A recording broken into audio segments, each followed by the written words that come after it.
छोटू sound Baheri के YouTube channel में अपनी सबक स्वागत है। यही चैनल के लाल बटन दबा कर सब्सक्राइब करूं और घंटी के निशान से हो दबाऊं। हे बसहा चढ़ाला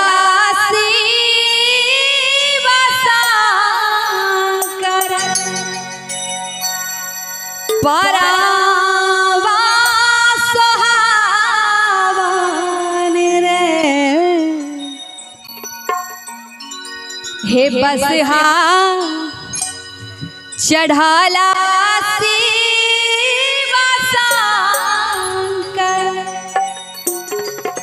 परावा सोहावन रे। कार्यक्रम के अंत में कन्याहू सब झूम जेबे बाबा भोलेनाथ के सोहर पर। जी हिनका दियो नंजनी जी के।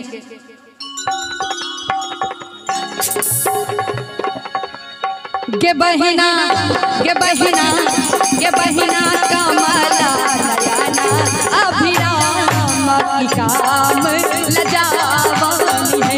गे बहिना कमला नयना अभिराम की काम लजावनी है। बसहा चढ़ाला शिव शंकर परावा सोहावन रे।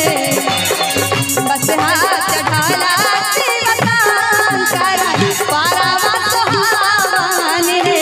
गे बहिना गे बहिना गे बहिना कमला नयना अभिराम की काम लजावनी है। गे बहिना कमला नयना अभिराम की काम लजावनी है।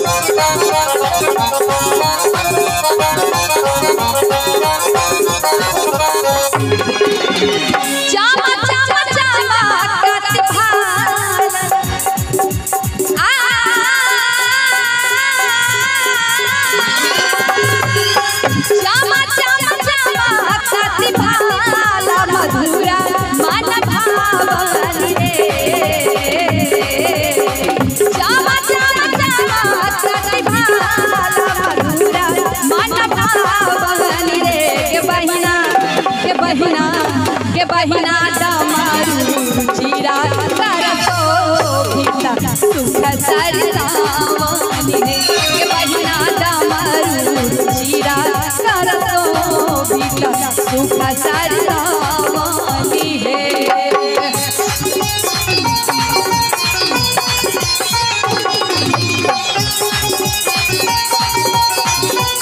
हेलो प्रदीप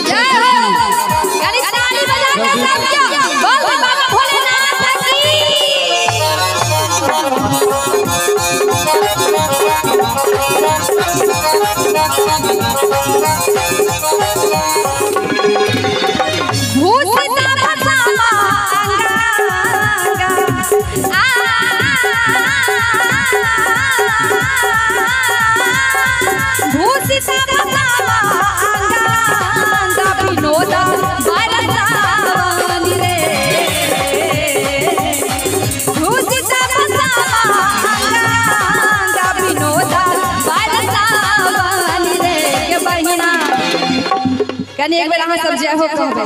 गे बहिना जय हो गे बहिना गे बहिना गे बहिना पूजा सोहर गावत मुदिता मना।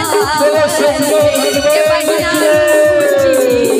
सोहर गावत मुदिता मना। बसहा चढ़ाला शिव शंकर परावा सोहावन रे। बसहा चढ़ाला शिव शंकर परावा सोहावन रे। गे बहिना गे बहिना गे बहिना कमला नयना अभिराम